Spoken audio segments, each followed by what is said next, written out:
Manchester United terpongkeng untuk pertama kalinya di era M. Carrick. Ipul juga terpongkeng, Manchester City tersandung, dan Arsenal meroket. Masa tak kita bahas semuanya ikan? Walaupun perut menjerit, tenggorokan mengering, dan mata macam terhimpit jepi jemuran, kali ini aku pun mengokohkan tekad untuk membahas keadaan sementara IPL. Justin Bieber dan Tirta Peng Peng Peng juga telah bertitah. Artinya dunia sepak bola sedang tidak stabil. Penasaran gimana jalan ceritanya? Mari kita bahas.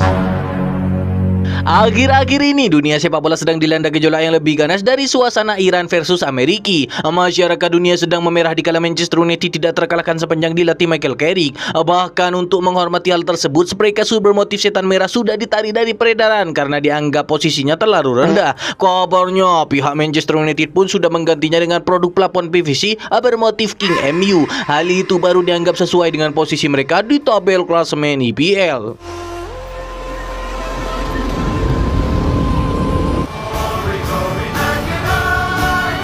Dunia pun bising kali setelah setan merah berhasil meroket ke posisi 3 klasemen IPL. KUHP di seluruh dunia pun dirubah dengan hukuman cambuk diberikan jika seseorang lupa menyematkan King sebelum Manchester United.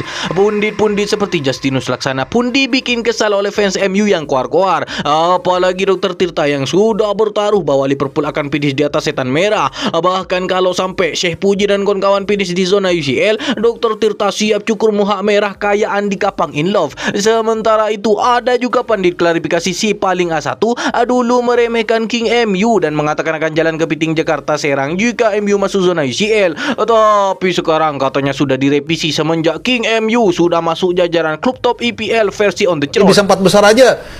Jalan ke Piting gua ke Serang. 4 besar. Catat.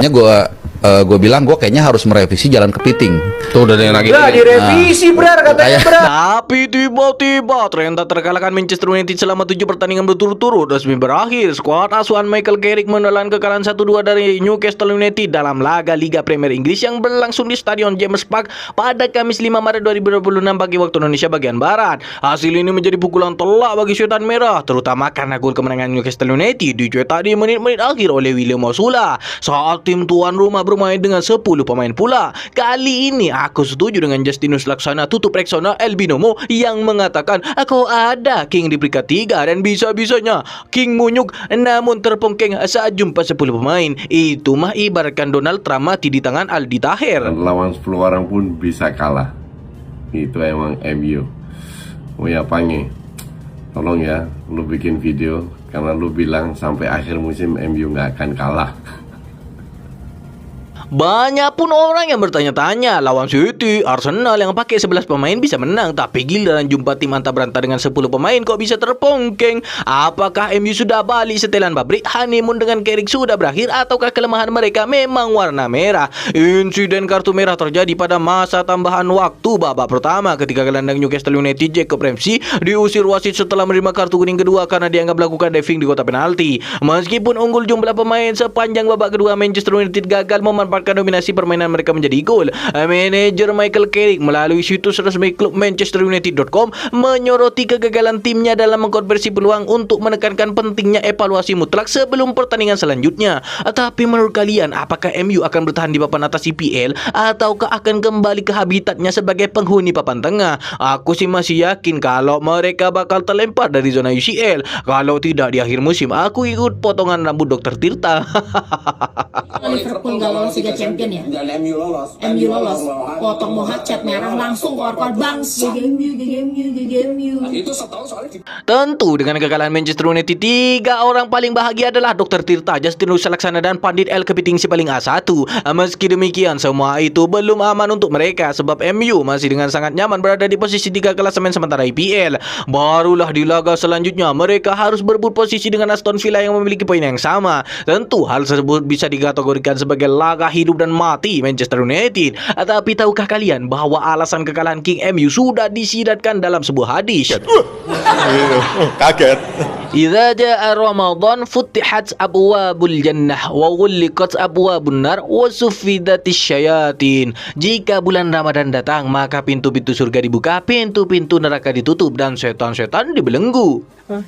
Tapi sebenarnya di dalam kamus King MU tidak ada namanya kalah, yang ada hanyalah ngalah. Kalau orang Jawa mengatakan ngallah atau taqrabu ilallah, berserah diri pada Allah Subhanahu wa taala. Jadi intinya King MU mau fokus ibadah. Mereka tidak lagi berbicara soal hakikat melainkan ma'rifat. Bismillahirrahmanirrahim. Allahu la ilaha illa huwal hayyul qayyum. Sementara itu, dikala ada kesempatan untuk menyusul King MU, Liverpool juga tak bisa memanfaatkan hal tersebut setelah terpongkeng dari tim juru kunci Wolves. Pada tandingan Wolverhampton versus Liverpool pada pekan ke-29 Liga Inggris 2025-2026 berakhir dengan skor 2-1.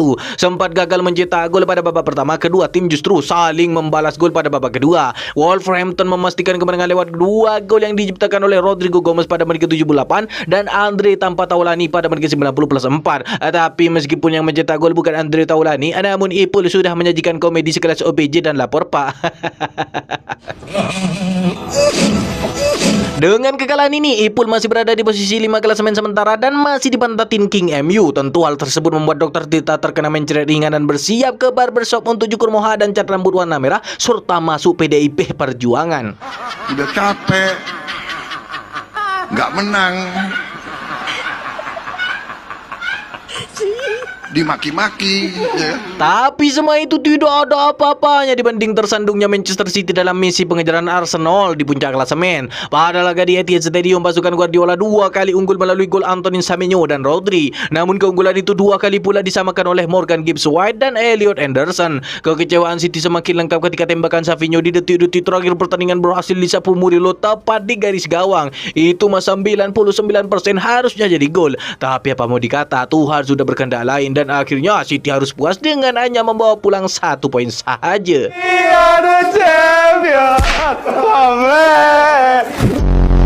Sementara itu, Arsenal kini memegang kendali penuh dalam perburuan gelar Liga Inggris pertama mereka sejak 2004. City memang masih memiliki 1 laga tunda atas Arsenal dan akan menyebut The Gunners di Etihad pada April mendatang. Namun Guardiola kembali harus menyesali performa timnya yang kehilangan kendali di babak kedua. Untuk kesekian